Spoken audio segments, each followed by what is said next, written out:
yes, I want to be a millionaire at age 25. But right now, the fastest way to make money, it used to be sporty bets. Right now, it's forex trading. One thing our generation is losing is the culture and custom of honor. If I'm going to make a friend, first of all, I have to know how you think. I don't look at what you have.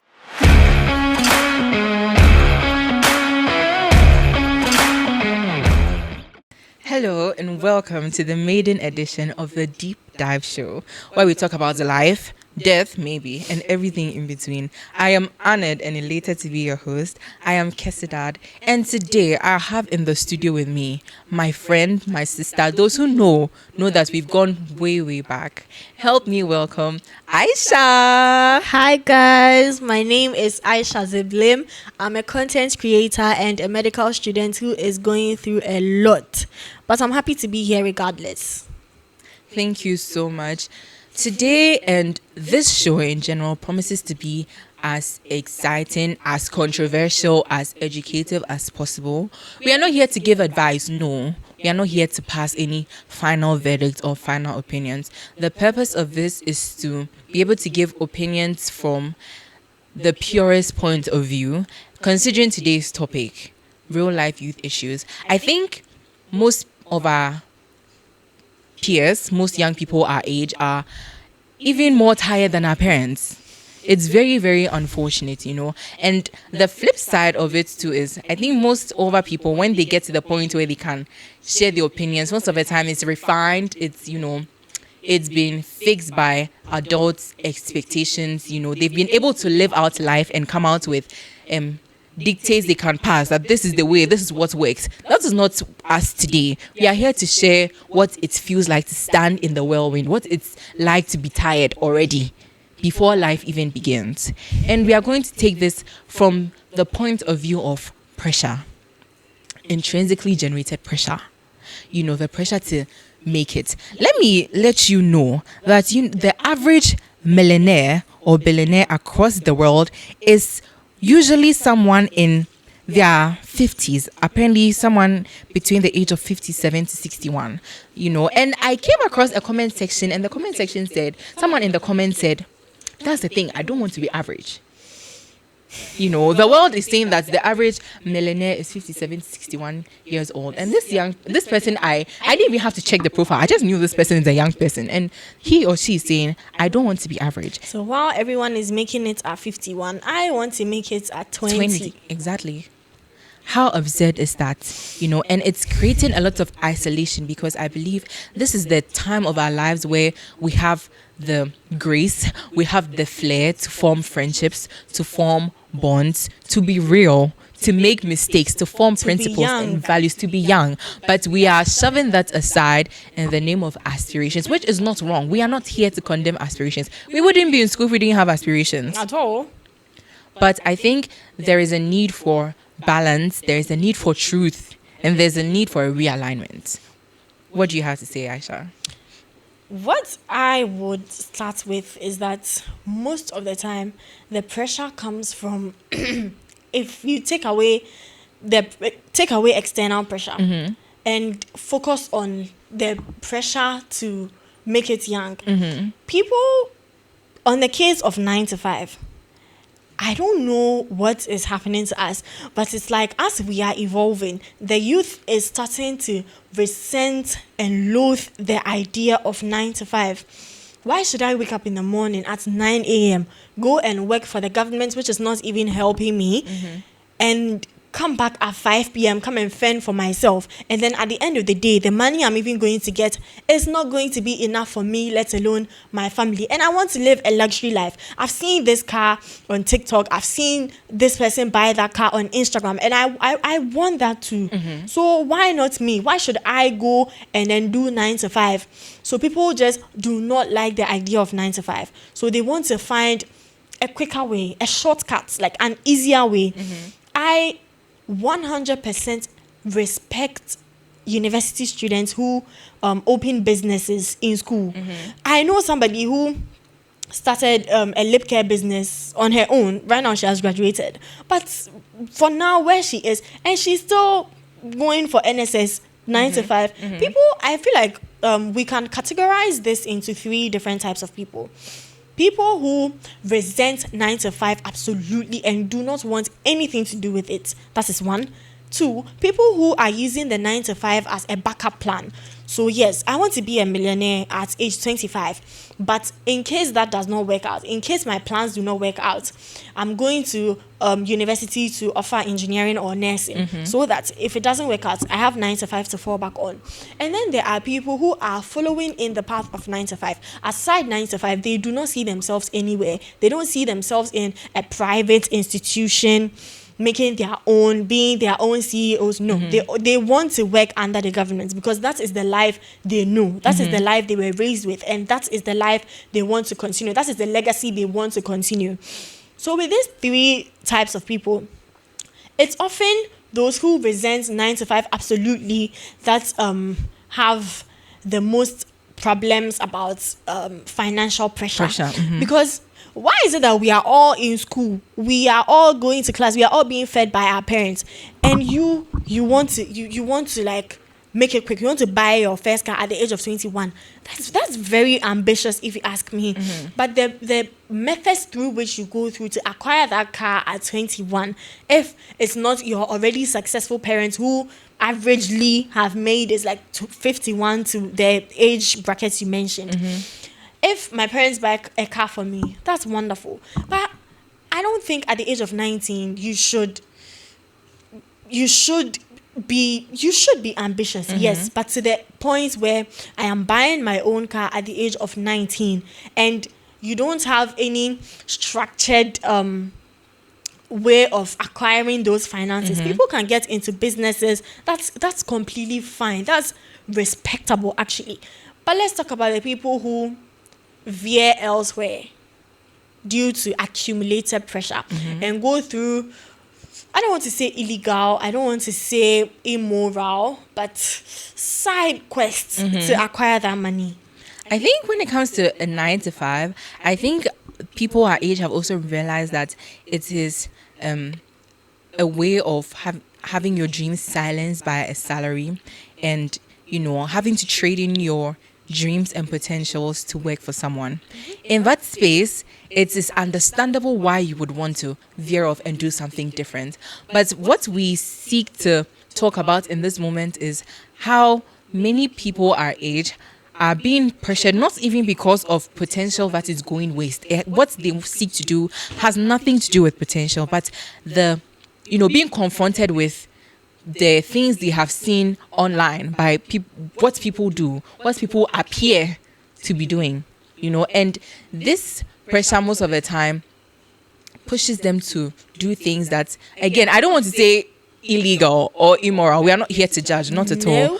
But the fact that these things that are not defendable and they are not plausible and they are mostly not traceable either. Cannot be explained, unexplainable, out of the blue. Rich. And most of the time, these things are happening at the expense of, social circles, genuine connections, by the way.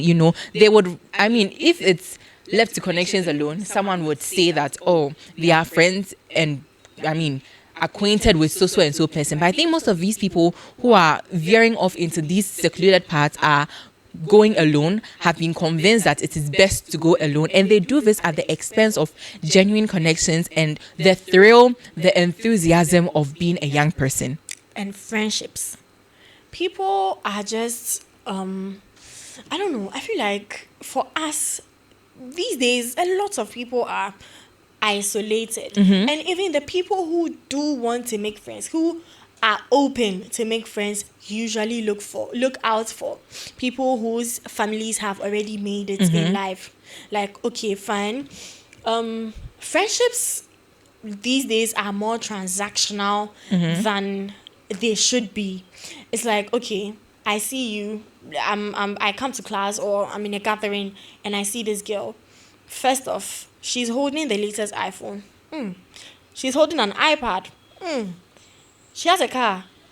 I'm making her my friend. She must have she must have come from a very reputable background. Yes, so she is the one I'm making my friends. I'm not saying it is wrong to handpick your friends. I mean, be very selective. Picky, yeah. Be very picky when it comes to who you make your friends. Because truly, your friends make or break you. You know, do. recently it was Princess Velan's birthday, and I saw how Gisela talked about the way Princess carries her along. You know, it is very important Grow to together. grow together. You know, find people who can genuinely help you grow. It is very necessary to be able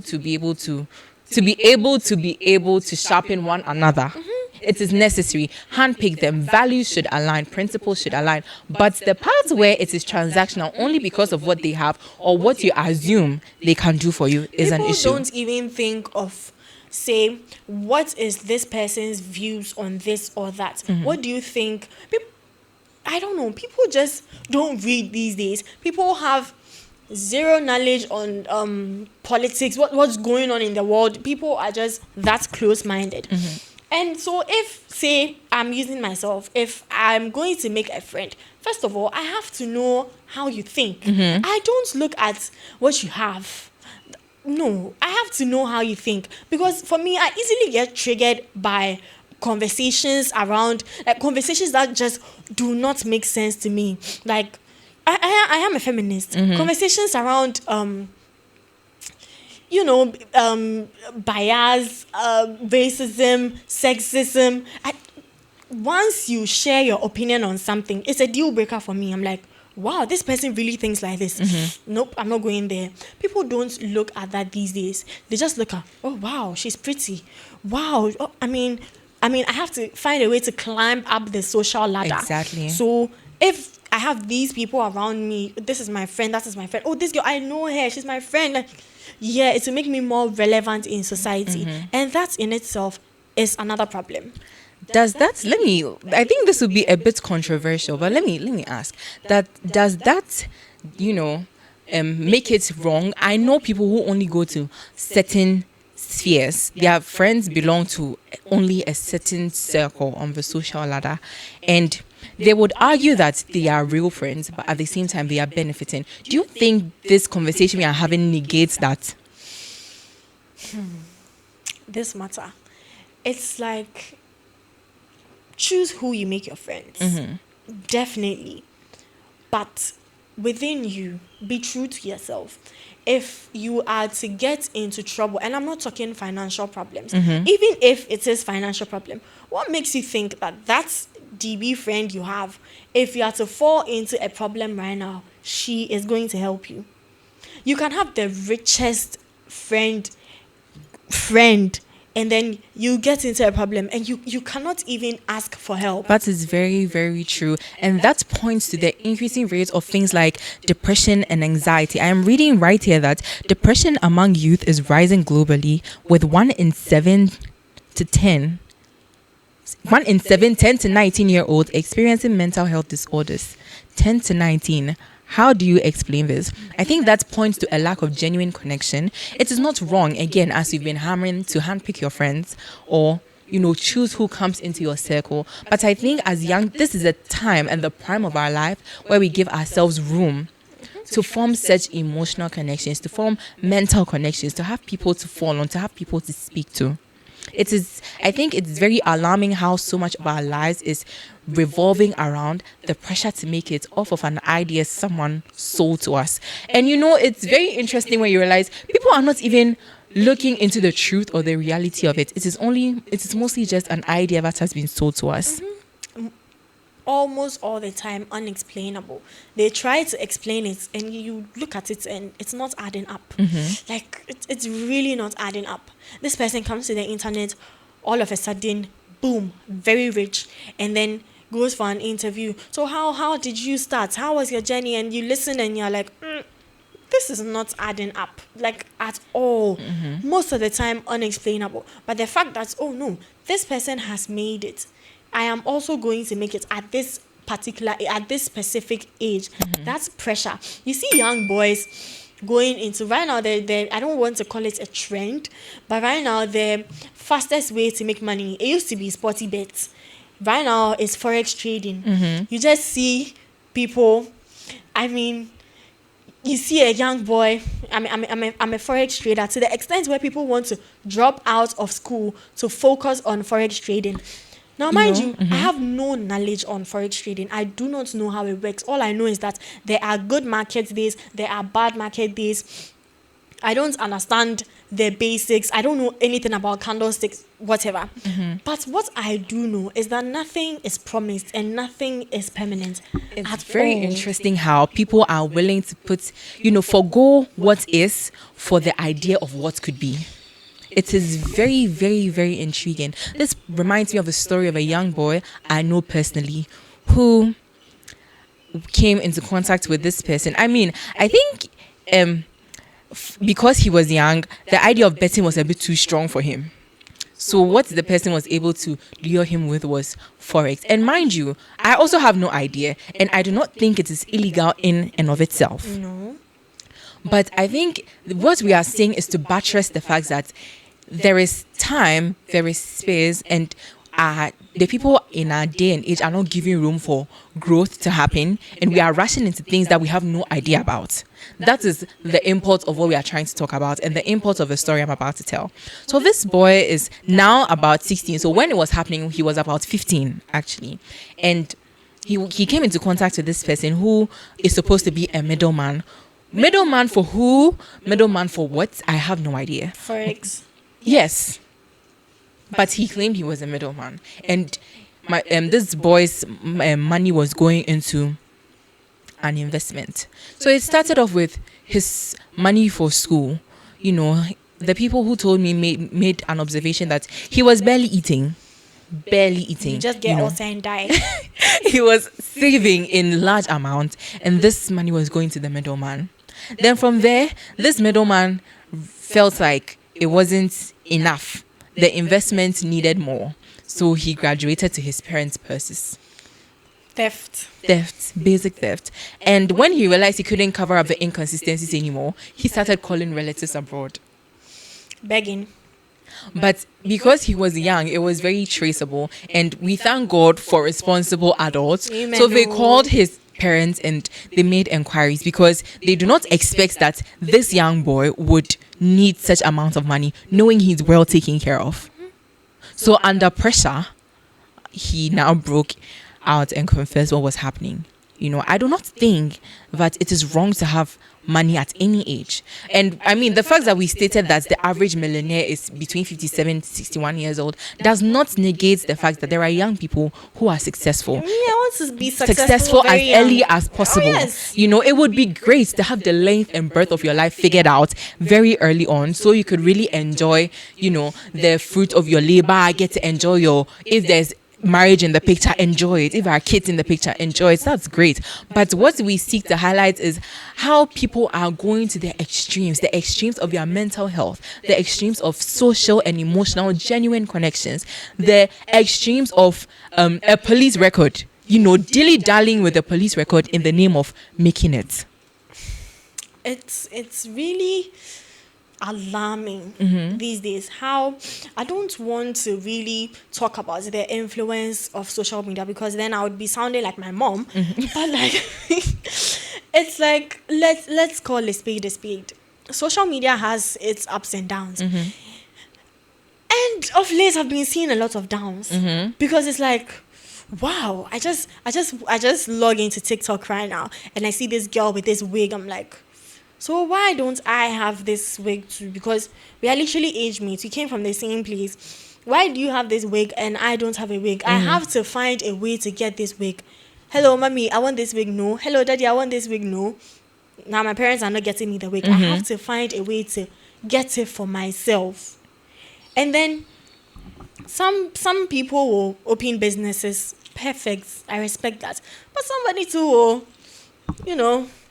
And you know, you realize that a lot of this pressure we are generating is very much in sync with trends, and they come and go. You realize that a lot of times, the psychology of trends, the moment you get your hands on what is trending, you realize it's very easy to put that same thing down. Stanley Cup. I was just about to talk about it. You know, we are making reference to very light things, very simple things, but you realize that these are the things that are shaping us. We are being raised by the media, and it's going to look as though we want to be trendy, but in the long term, and for the long term impact, you realize that we never have, as we are growing, we are not going to have things that are of value to us, things that we can say are grounded, things that are meaningful to us, because we are driven and tossed by every wind of trends, and these trends are pushing us to do things that we would not otherwise do. Now let's move away from trends and how flimsy they can be sometimes, and come to one real issue before we end our talk on this issue. One real thing is, I think many young people are trying to break away from parental influence, and one way to break away from parental influence, the emotional, mental trauma of living with some African parents, one way to do that is to have your own money. Yeah, because if I am basically, some parents make it seem, okay, I brought you here and I'm taking care of you, so more or less you owe me your life. You should do what I say, because why won't you do what I say? I am taking care of Exactly. you shouldn't have thoughts of your own. You're just a child. So it's like, okay, fine, if it's because you are providing for me that you think I should be living for you, then perhaps I should provide for myself. And I think this is the same connection we see with the 9 to 5. Yes. We are a lot of, and it's not even about the African child. I think in the world at large, many children are being forced to live out the dreams, the insufficiencies, the incapabilities of their parents. That does not in any way negate the responsibility and the backbending work a lot of parents are doing. Single parents, couples, name it. I think it is very important. One thing our generation is losing is the culture and custom of honor. We are treading into some very disrespectful spaces, and that is not what we seek to do. I think parents have stopped hearing thank you altogether.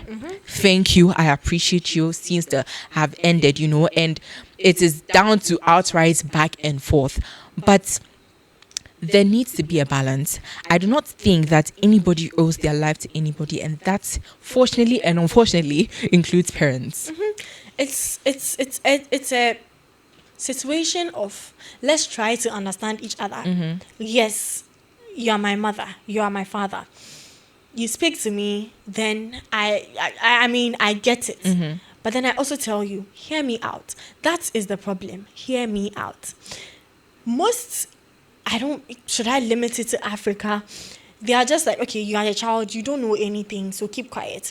And then hear me out seems to become, you are disrespectful. You are talking back. Sometimes, yes, it gets to a point. It gets to a point.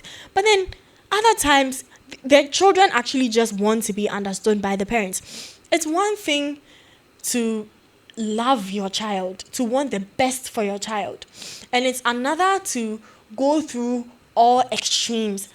Let me give an example. So let's say when I was young, I always wanted to be a doctor. And due to certain circumstances, I wasn't able to be a doctor, be it financial, be it whatever it may be. I wasn't able to be a doctor. And then I get my own child, a daughter or a son. I'm like, wow. So I wasn't able to be a doctor. And from the way I'm looking at things, a doctor is such a reputable profession. So this, my son, you will be a doctor.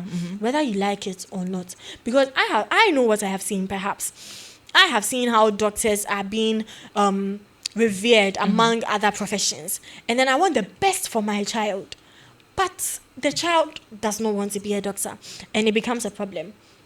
So it's like, I have lived longer. I have experience. So I'm telling you, be a doctor. And you are saying, I know my capabilities. I will not be able to do this thing. Exactly. And one thing is, the existence of, there can be two truths in a situation. Yes. Your experience is just, I believe that the experience of parents is just as valid as the opinions of a child.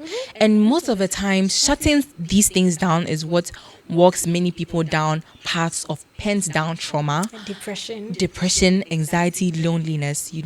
It is, I do not think it is right anywhere to force your child into a life they do not want to live simply because you think it was a shortcoming or a hurdle you couldn't jump, because it is shutting down the dreams and the ambitions of so many young people. Yeah. Skills, very from the soft ones to the very hard technical skills, pushing them into that thing, sometimes having to rewire their entire mindset. It's a form of bondage, if you would even put it that way. And I think this is a place where balance comes to play. Are we in any way negating the importance of counsel? No. Nope. I think experience is necessary. The experience they give us, I think, makes it easier to avoid certain paths they may have walked that did not end up well for them. But what we seek to drive through this conversation is the need for balance, because in the end, no one really owes anyone their lives. Nope. And it is very important. I have heard parents say, I know you, but do you really know them? Do you really? Because sometimes even I don't know myself. Exactly. Until you are faced with a challenge, you do not even know that, oh, you can do this, you can do that. So it's really funny when you hear somebody say, I know you. I know what you can do. I know what you cannot do. So it's there is a need for encouragement. There is a need for expert guidance. And even in the paths we may claim we want to walk, we still subject ourselves to counselors and trainees. We subject ourselves willingly to them. So this is not in any way to sort of water down the need for these things. But I think there is a need for balance. There is a need for just hearing people and genuinely listening. I think one thing African parents do too is they do not listen just for listening. They are listening to argue, to counteract, to fight back exactly in your argument. And I think that is wrong. When all fails, I put you in my belly for 9 months. So you should do as I say. I think that is very wrong. That is out of place. We are in a dispensation of knowledge, of skill, of talent that is willingly being refined for our own good. It is not the best to skip process. It is not the best to skip refining. Even nature teaches us that the best of things go through some refinery, through some process. And it is wrong to want to skip that process in the name of trends that come and go. We are against that. But, we are not against the need for guidance, for expert guidance, for sometimes even the story of an experience to shape your opinions. We are not against that at all. But our society is devoid of balance, and we seek to bring that back. This has been the Deep Dive Show. We are honored to have been your host and your guest today. Hope to see you on our next episode. Again, I have been Kesidat Said with Aisha Ziblim. Don't forget to like, share, comment, and subscribe to Rags J Studio. We'd love to hear your opinions. We'd love to hear the topics you'd have us discuss, even guest opinions. We are open to all of them. Hope to see you on our next show. Bye.